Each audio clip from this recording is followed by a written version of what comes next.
People still... Right, a new news conference is now being held on the shooting in Washington, D.C. Let's take a listen to Kash Patel, that's the FBI director. Were brazenly attacked in a horrendous act of violence. They were shot. They're in critical condition. As you can see behind me, we have assembled the full force of both the federal and state and local law enforcement agencies to bring bear all of our resources to make sure we find the perpetrators responsible for this heinous act. And make no mistake, they will be brought to justice. Since this is an assault on a federal law enforcement officer, this will be treated at the federal level as an assault on a federal law enforcement officer. The FBI will lead out on that mission with our interagency partners, to include the Department of Homeland Security, Secret Service, ATF, DEA. And we're thankful for the mayor's assistance in this matter, the Metropolitan Police Department and their skills in investigating homicides and gun shootings in this city is exceptional. We will work together collaboratively because this is a matter of national security, because this is a matter of pride. President Trump has been informed. We've been in contact with the White House. We will shortchange the American public with no resources to make sure we find and safeguard our nation's capital right here in Washington, D.C., and bring anyone responsible for this heinous act of violence to justice. I would lastly like to add to the American public and the world, please send your prayers to those brave warriors who are in critical condition and their families. They are here serving our country. They are here protecting everyday Americans and citizens around the world in our nation's capital. They are the heroes of this day, and we must remember them on this day and every day, and their families and the sacrifice they have made. I will now turn it over to Chief Carroll of the Metropolitan Police Department. Thank you. Good afternoon, everyone. My name is Jeff Carroll. I'm the Executive Assistant Chief here at the Metropolitan Police Department. At approximately 2:15 this afternoon, members of the D.C. National Guard were on high visibility patrols in the area of 17th and I Street Northwest when a suspect came around the corner, raised his arm with a firearm, and discharged it at the National Guard members. The National Guard members, there were other members that were in the area. They were able to, after some back and forth, able to subdue the individual and bring him into custody. Within moments, members of law enforcement in the area were also able to assist and bring that individual into custody. At this time, as the director mentioned, the National Guard members are being treated at a local hospital. DC Fire and EMS responded to the scene to provide first aid for those individuals and transport them to a local hospital. The suspect in this case was also transported for treatment at a local hospital.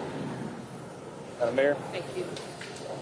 I'm Muriel Bowser. I'm the mayor of Washington, D.C., and I, too, want to send my thoughts and prayers to the families of the guardsmen and to the guardsmen who are in critical condition in a local hospital.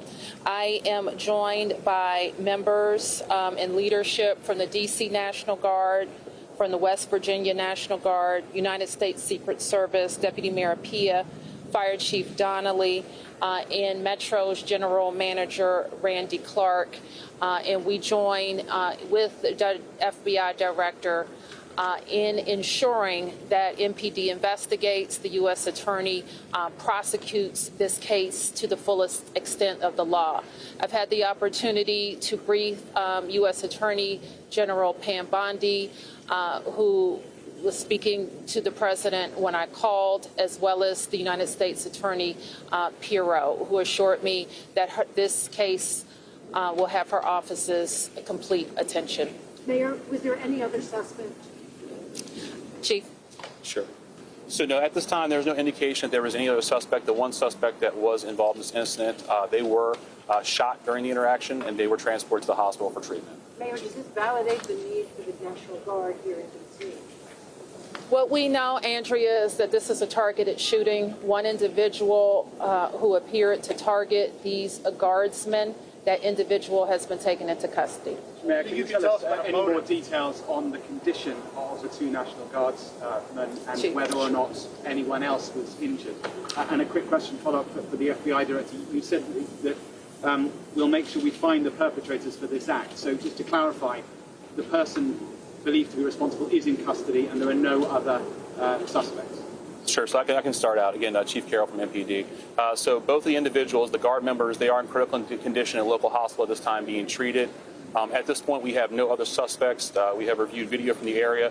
It appears, like I said, to be a lone gunman that raised the firearm and ambushed these members of the National Guard, and he was quickly taken into custody by other National Guard members and law enforcement members. Have you got any sense of motive? No, at this time, obviously, we're very in the preliminary stages of investigation. There's a lot of things, a lot of agents that are here from various federal agencies, law enforcement agencies. We have the full power of the FBI and our federal partners here in the task force. So we're looking at all those different aspects, but we don't have any motive. Were the National Guardsmen armed, sir?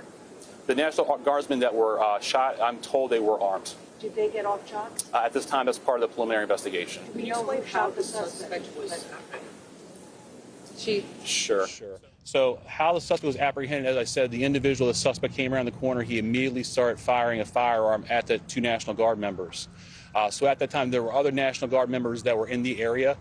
They heard the gunfire. They actually were able to intervene and to kind of hold down the suspect after he had been shot on the ground until law enforcement got there within moments. And he was shot by a National Guard. At this point, we're still investigating exactly who shot the individual. It's not clear at this time. Chief, what kind of weapon?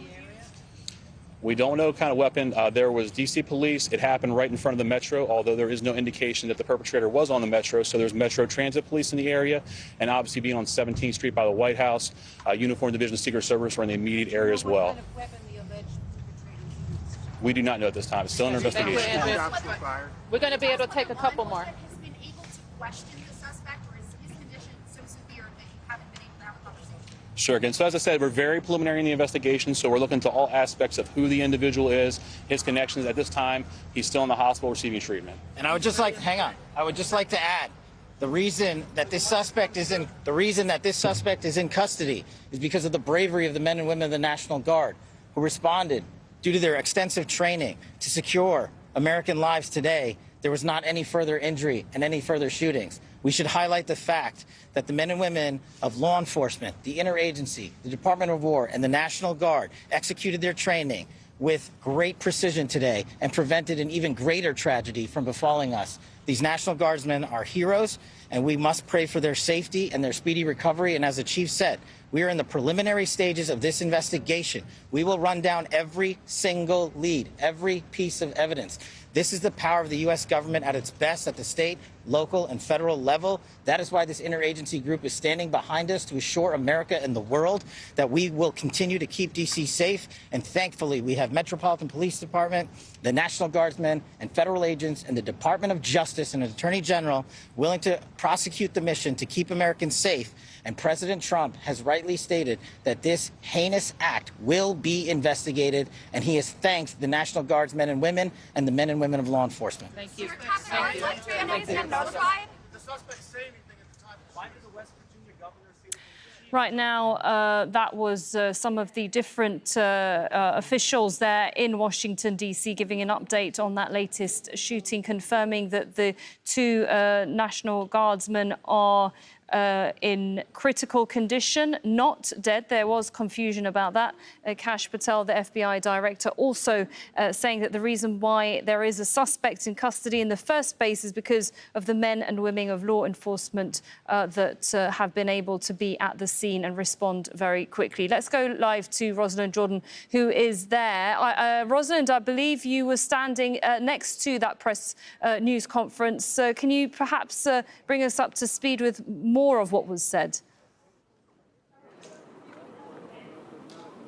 Well, essentially, the way that law enforcement and the city's mayor are describing what happened here on Wednesday afternoon was an ambush by a single person bearing a firearm, attacking a couple of members of the West Virginia National Guard. Apparently, other members of the National Guard, we're not sure if they were also from West Virginia or from another state, because there are several states that have Guards members deployed here. They responded as well. And in the words of the FBI Director Kash Patel, who was just speaking to reporters, prevented something from becoming an even bigger mass casualty incident. In other words, another mass shooting. This is a situation where both of the guardsmen are said to be in the hospital undergoing treatment, as is the suspect, who is both getting treatment and is being held pending his or her recovery.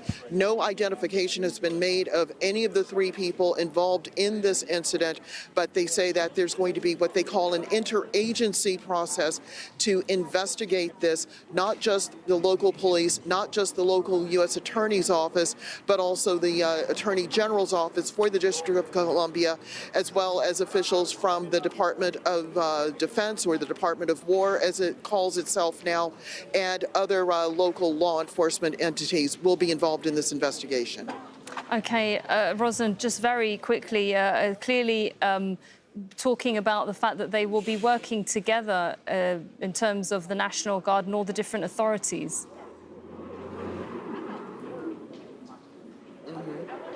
That's right. This is something that the Mayor Muriel Bowser had been criticized for engaging in when the Trump administration first deployed National Guard's troops in the district over the summer. But she felt that any assistance in dealing with what had been a rise in crime in the city would be useful, even though the policing is not the training of the National Guard per se. All right. Thank you very much, Rosalind Jordan there. A very